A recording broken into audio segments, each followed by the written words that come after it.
In this video, I'll show you how you can free up space and ClickUp. So if you want to empty trash, it is pretty simple. This is the best way to free up space on your account. If you find this video helpful, I'll kindly request that you support me by liking the video and also by subscribing to this channel. So the first thing you need to know is that every data that is deleted on your ClickUp account is stored somewhere in a trash. To completely remove it on your ClickUp account, you need to go ahead and empty the trash. To do so, just go ahead and log into your ClickUp account and then click on this account name here. From this, scroll down until you see trash and click on it. Under this, you'll see all the files that were deleted from your ClickUp account. Now here, you can go ahead and if you want to restore any, you can restore.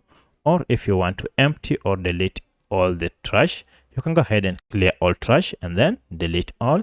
And this will go ahead and empty the trash can. So that's how you can empty trash on ClickUp.